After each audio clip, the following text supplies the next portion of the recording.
안녕하세요. 반갑습니다. 랭군입니다. 요즘 전세가 급등 급등 뉴스가 계속 나오기 시작하네요. 폭주하는 서울 전세값 내년에 더 오른다. 지난주에 나왔던 뉴스고요. 9주 만에 멈춘 서울 집값 하락세, 전세값이 복병, 서민에게 부메랑된 규제, 전세 중저가 아파트 가격 지속 상승, 그리고 오늘은 대놓고 그냥 전세값 오를 것, 전월세 무한연장법 향한 우려, 이런 제목들의 뉴스가 하루 건너서 계속 나오고 있습니다. 지난 영상에서 그 금리 인하가 부동산에 미치는 영향 설명드렸죠. 그 내용을 살펴보시면 전세가 상승이 예고된다고 제가 말씀을 드렸어요. 근데 그 말이 나오기 무섭게 지금 관련 뉴스가 계속 나오고 있어요. 생각보다 그 추이가, 실제 전세가가 조금 상승하는 추이가 제가 예상한 것보다 조금 더 빨리 움직이는 측면이 있는 것 같습니다. 개인적으로는 뉴스가 조금 재촉하는 부분도 없지 않아 있는 것 같고요. 오늘은 전세가가 오를 수밖에 없는 이유, 그 이유에 대해서 한 번 더 정리를 좀 해드릴게요. 첫 번째는 금리가 너무 낮습니다. 금리가 너무 낮아요. 그 말은 대출 이자 자체가 이제 의미가 없는 시대라는 거예요. 누구에게나 살 집은 있어야 되는데 집을 못 사게 억누르고 있어요. 지금 LTV 규제 강화하고 있고 부동산 보유세 인상으로 결론적으로는 그 풍선 효과가 전세로 올 수밖에 없죠. 전세가 오르는 이유는 또 있어요. 지금 정부가 전월세 신고제를 진행하려고 준비하고 있어요. 그로 인해서 집주인들이 미리 준비를 하고 있다 라고 볼 수 있는 거죠. 전월세 신고제를 하고 난 이후에는 전월세 상한제, 그리고 계약갱신 청구권, 이런 것들을 할 텐데, 그런 부분들을 하기 전에 먼저 전세가를 높이려는 움직임을 보이고 있는 겁니다.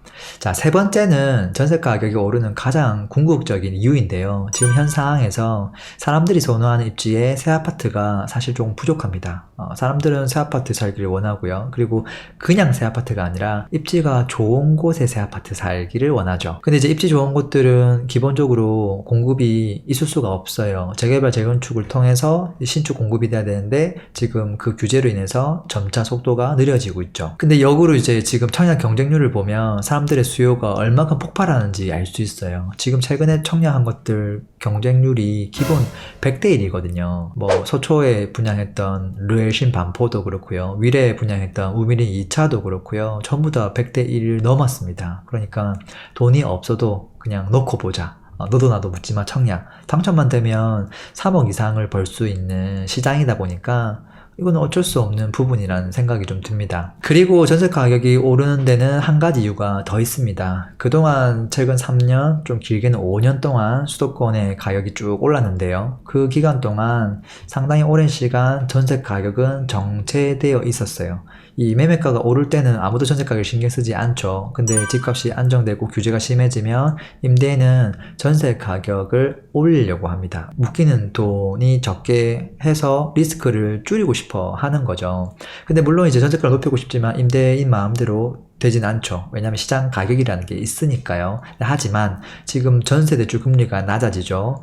그리고 전세금을 높여도 금리가 낮기 때문에 사실 세입자 입장에서 그 발생하는 비용의 크기는 사실 똑같아요. 그러니까 전세금은 전세 대출 금리에 영향을 받을 수밖에 없어요. 근데 그런 상황에서 지금 공급이 적죠.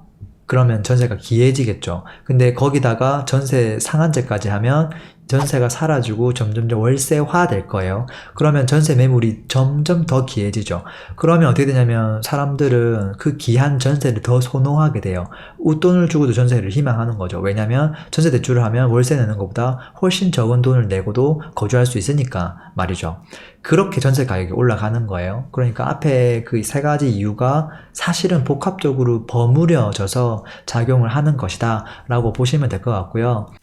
그 다음에 전세가 상승에도 흐름이라는 게 있어요. 일단 지금 예상되는 흐름은 이런 거예요. 입지가 좋은 곳부터 시작해서 입지가 안 좋은 곳으로 흐름이 번질 거예요.